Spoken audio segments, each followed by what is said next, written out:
enemy of the state. Look guys, lahat kayo, in any position in government, in any institution, wala pa ba kayong nakikita na mali? Wala kayong nakikitang mali? O sadya na lang sobra kayo nakikinapang at bulag kayo sa mali? Sinasabi ko sa inyo there is always time for reckoning. Matatapos din yung masasayang, maliligayang araw ninyo. And marami kami, sobra dami namin. Now, kung hindi kayo makuha sa usapang maayos, usapang peaceful, makita nyo, pagka naglabasan yung tao, we don't even have to lead. When we will be with them, I will be with them. Matanda na ako Pero pagka ganyang nakikita nyo ng mali, tapusin na natin yung problema. Tapusin na natin. Ano gusto yung mangyari? Magkaroon tayo ng revolusyon. Sa panaginip ko, revolutionary government ang nangyari na merong it ushered in a cultural revolution. Intindihin yung cultural revolution. Mabrul, mahirap yun. Kaya kailangan, bago mahuli lahat, pag-usapan ninyo kung hindi yung hihintayin nyo lang kung kailan, ayan na. Pag-usapan nyo na kung ano yung mga senaryo. Anong gagawin ninyo kung... Well, anyway, ang natatandaan ko dun sa impaktong minayupak na panaginip na yun, yung executive order nga, declaration ng parang tunay natin death penalty. One is declaration ng revolutionary government. Declaring all over the entire country a revolutionary government. And thereby merong cultural revolution. Tapos number 2, death penalty. Abolish. 3 yata abolish yung Congress, Senate, ganun. And then whole departure order yung whole departure order. Yung lahat ng politiko mula barangay captain hanggang high paluting.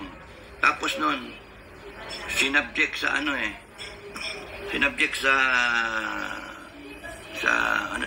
validation. Binabangga lang yung kanilang sweldo, yung salin at yung assets nila nakapangalan sa kanila at yung direct family nila.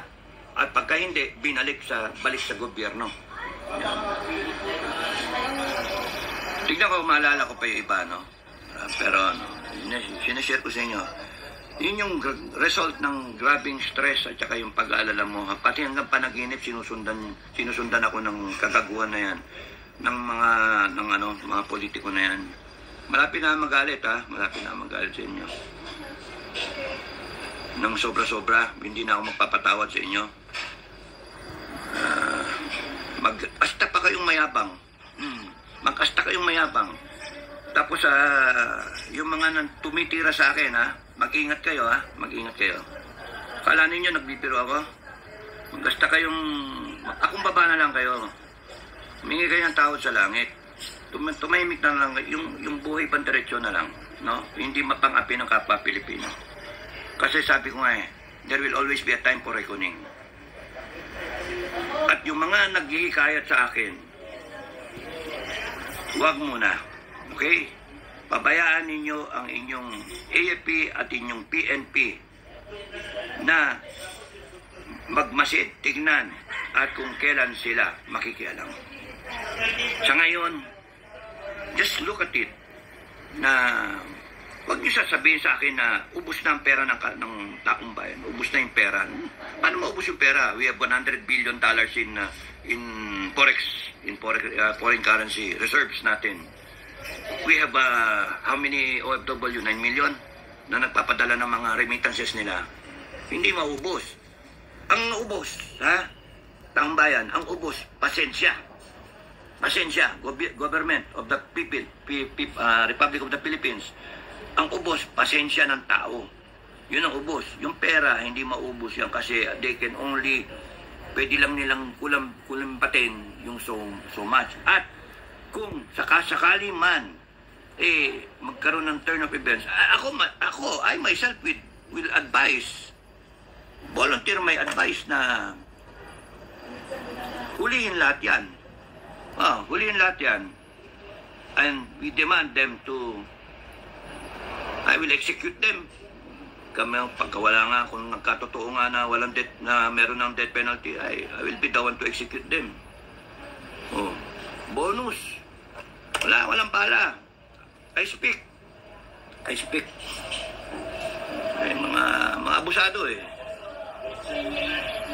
Wala ninyong, ang yayabang ninyo mga politiko kayo, na mga akala ninyo wala kayong kamatayan. Kung hindi kayo natatakot sa wrath of man, matakot kayo sa wrath of God. Okay? Mga tipong biblical na Sodom and Gomorrah, yung mga ganon,